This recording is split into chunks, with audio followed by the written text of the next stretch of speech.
This is SelfWork, and I'm Dr. Margaret Rutherford. At SelfWork, we'll discuss psychological and emotional issues common in today's world and what to do about them.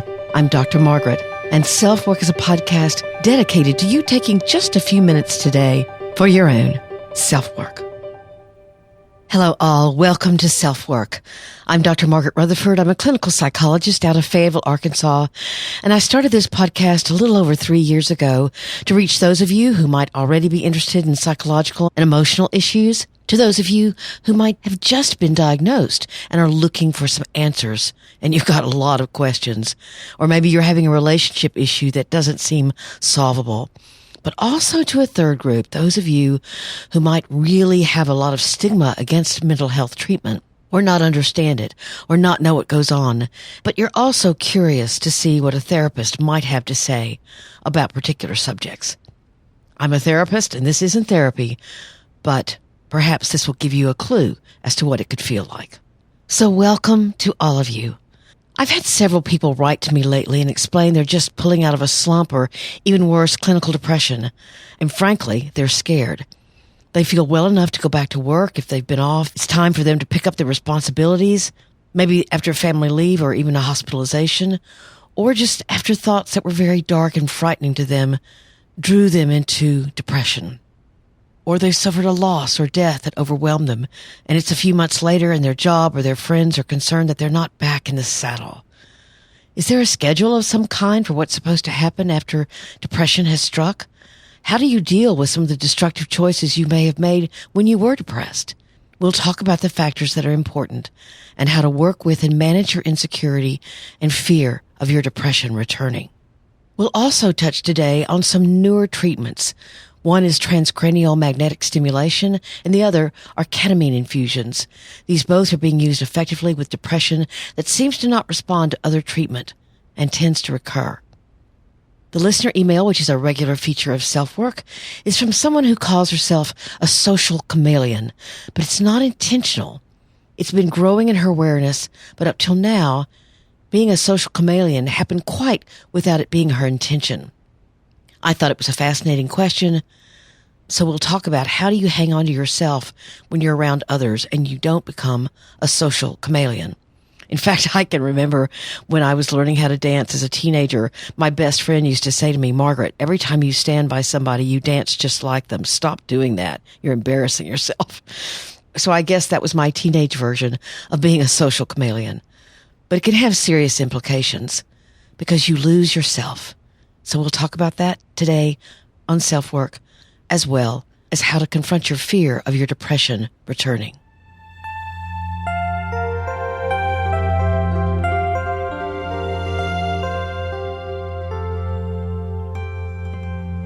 When a major depression strikes, it can be devastating. I've termed it often the psychological equivalent of an accident with an 18-wheeler. We'd never expect someone who'd been in an accident like that to not take time to heal, lots of time. You have to slowly pull the pieces of yourself together. Maybe you don't even at times recognize yourself. We can all see it when there's been a sudden trauma. For example, if you're hit by a car or robbed at gunpoint, we diagnose that often as PTSD, where there's hypervigilance and a sense of danger lurking around every corner, a severe startle response, hyperactivity to your environment, or a marked apathy toward it. But when you become severely depressed for any reason, when your reality has darkened either quite suddenly or with time, you have to do a lot of work to regain a sense of emotional stability. Depression and anxiety can go hand in hand. In fact, I've never seen someone who'd become highly anxious who wasn't depressed by that very anxiety. So it does take time and a lot of work. Let's briefly go over the symptoms necessary to be diagnosed with major depression. Here's how they're outlined by the Mayo Clinic. Depression can occur only once during your life, but often people have multiple episodes. And during these episodes, these symptoms happen nearly every day. And here they are. Feelings of sadness, tearfulness, emptiness, or hopelessness. Angry outbursts, irritability, or frustration, even over small matters. Loss of interest or pleasure in most all normal activities. Sleep disturbances, including insomnia or sleeping too much. Tiredness and lack of energy, so even small tasks take extra effort. reduced appetite and weight loss, or increased cravings for food and weight gain. Anxiety, agitation, or restlessness, slowed thinking, speaking, or body movements, feelings of worthlessness or guilt, fixating on past failures or self-blame, trouble thinking, concentrating, making decisions, and even remembering things, frequent or recurrent thoughts of death, suicidal thoughts, suicide attempts, or suicide, and unexplained physical problems such as back pain or headache. In the U.S., recent estimates show 16 million adults had an episode of major depression in the course of a year, and suicide rates rose substantially between 1999 and 2016, increasing by more than 30% in 25 states. Now, major depression differs from the more moderate version of depression termed dysthymia, or the more recent diagnostic term persistent depressive disorder, whose symptoms can last longer but may not be as severe. Now, one can morph into the other one in either direction. You could go from severe depression to dysthymia, and from dysthymia to more major depression. But certainly, major depression is more severe, and when you experience it, it literally can wipe out your sense of knowing who you are, what makes you tick. The sorrow and fogginess can seem never to lift, and it's an effort to brush your teeth. With therapy, medicine, exercise, homeopathic alternatives, mindfulness, getting your sleep regulated, nutrition, good nutrition, or some combination of the above, your mind and your heart can heal. Yet even if your depression was a one-time thing, it can be hard to trust yourself to go forward and remain stable.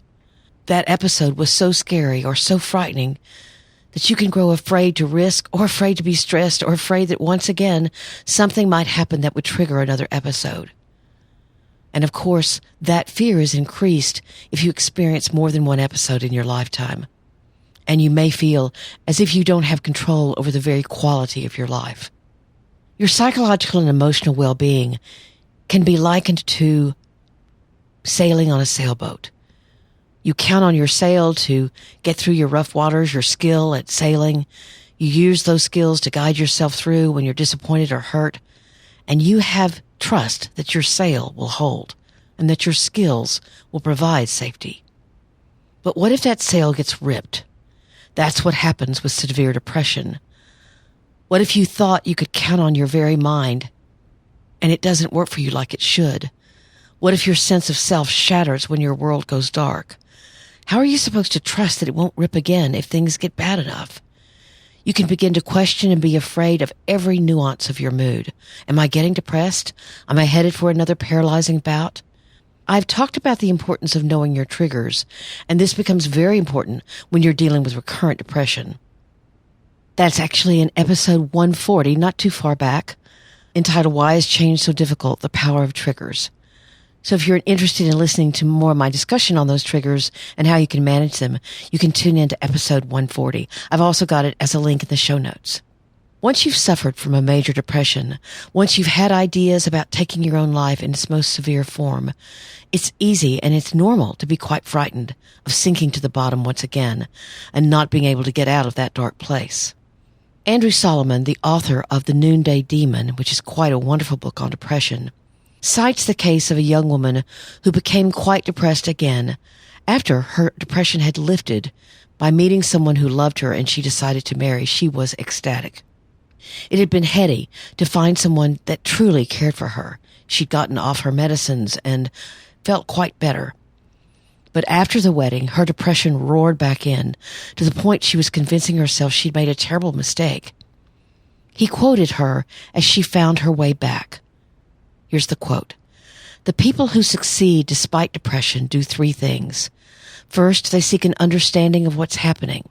Then they accept that this is a permanent situation. Again, she's talking about recurrent depression. Then they have to somehow transcend their experience and grow from it and put themselves out into the world of real people. At first, when I realized I would spend my life doing the mood dance, I was very, very bitter about it. But now I feel like I'm not helpless.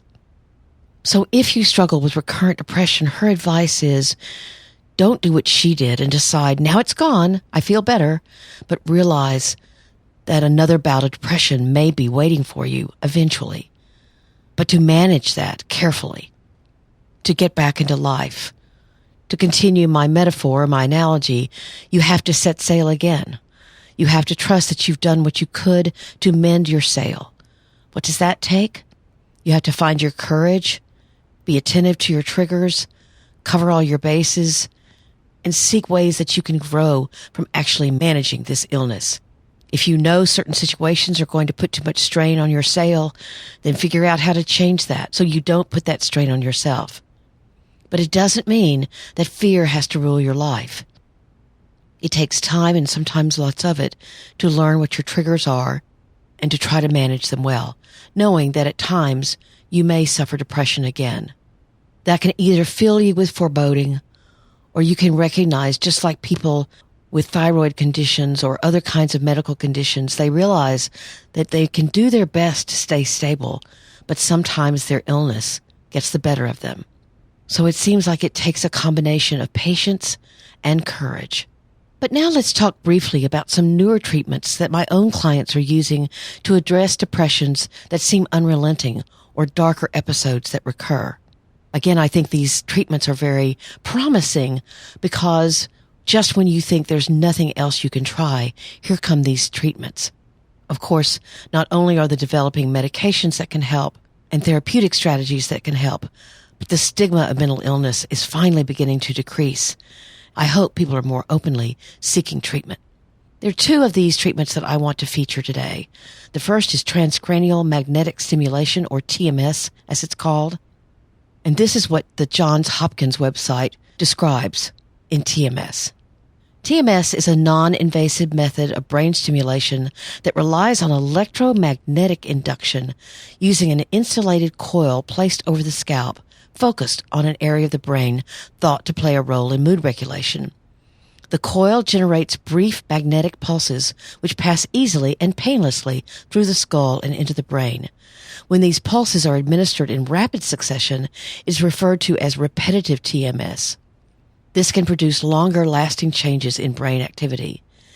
Don't get this confused with ECT, or electroconvulsive therapy, which has made great strides in recent decades, but uses an entirely different method of treatment. You should always discuss things like TMS or ECT with a psychiatrist in order to know which might be called for and effective. I've had a couple of clients try TMS now, especially with one. It was highly effective. What she said to me, however, was somewhat similar and mimicked what the woman in Solomon's book said, and I quote her, "I don't think it was only the treatment that helped," she means the TMS. "I think all the other work I've done, including exercise, therapy, trying different medications, journaling, meditative prayer, and now TMS, they've all worked together so that finally I feel like myself again."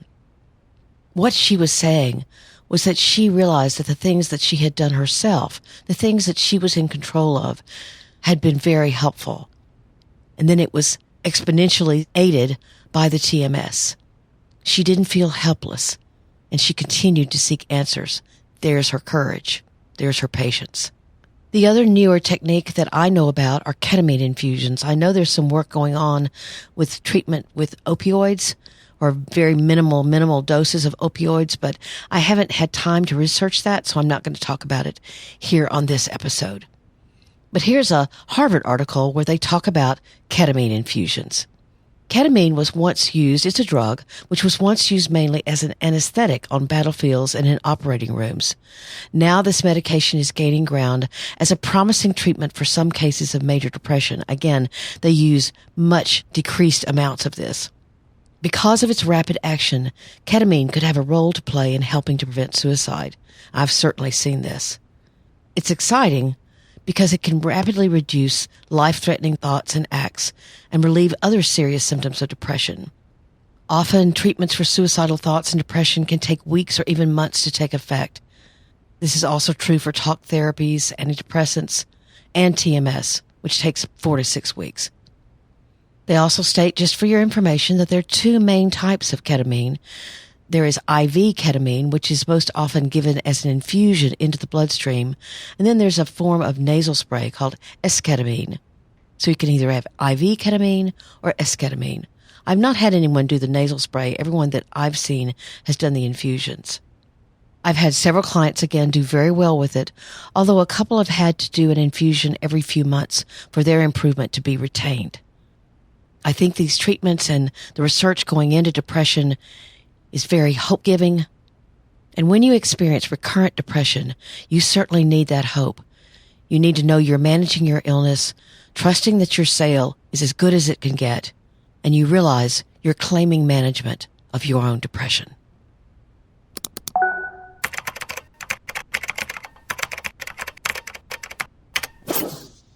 Here's our listener email for today. This woman is 29.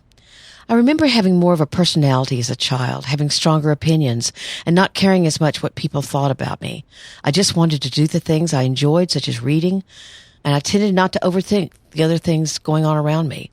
But as I got older, I lost some of my personality. Around middle school age, I started being more flexible in my opinions and tastes and started becoming the people around me.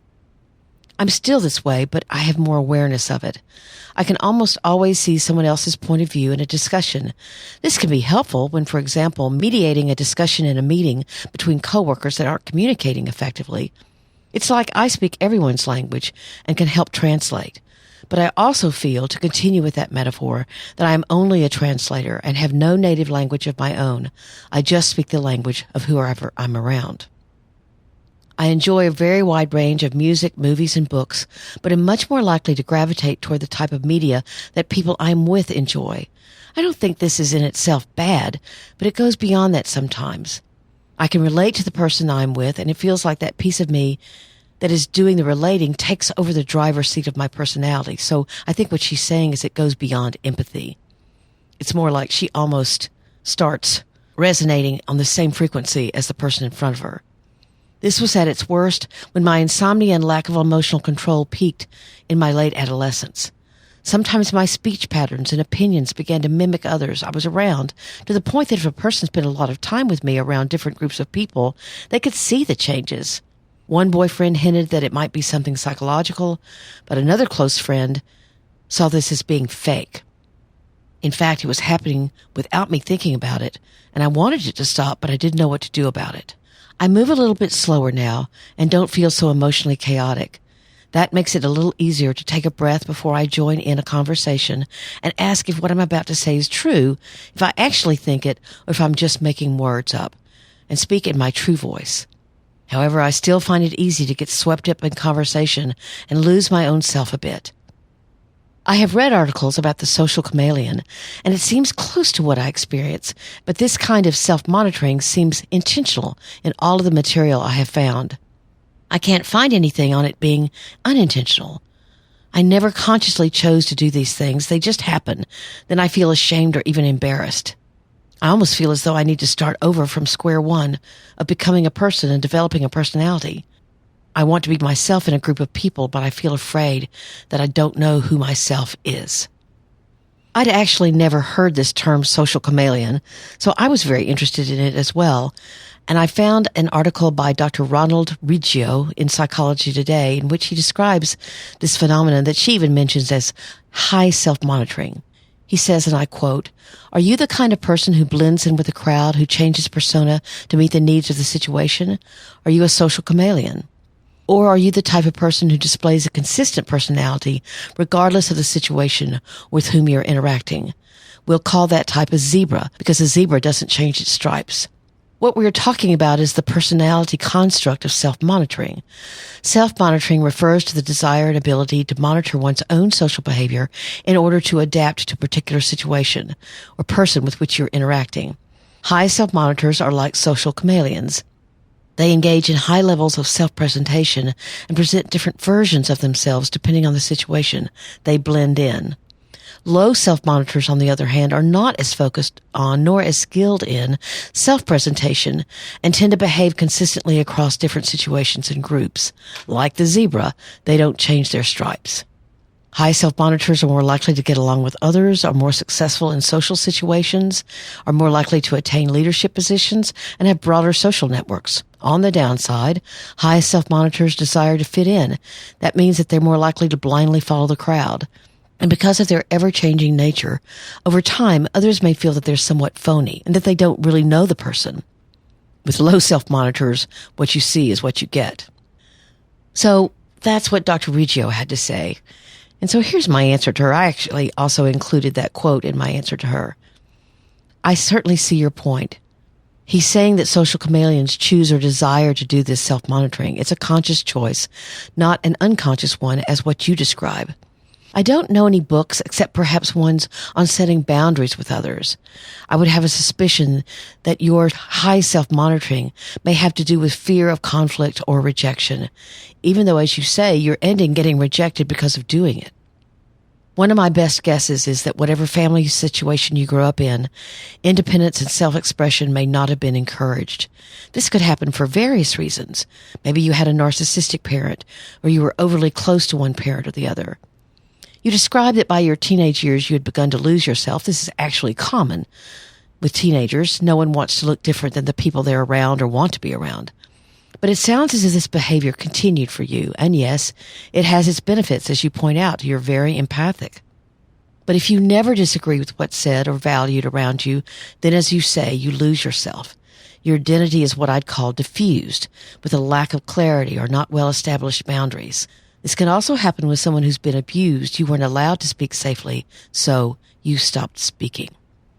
I checked, and here's a recent article on the best books on boundary setting. And to you, the listeners, that link is also in your show notes. You can begin to look for opportunities as you begin to manage this more.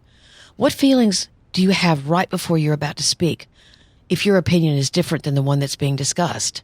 Is it fear, embarrassment, insecurity? Again, like we spoke of before, are you afraid of being rejected or ridiculed? You might also look to see where you have found courage in other things. And maybe that can give you some insight into how you could find your courage now. Let me know how it goes as you find your own voice. And remember, you're 29. You've got a whole life in front of you. Some people, unfortunately and sadly, feel invisible all their lives. And you've got great awareness of this, so you can begin to create more of your own identity. Good luck to you.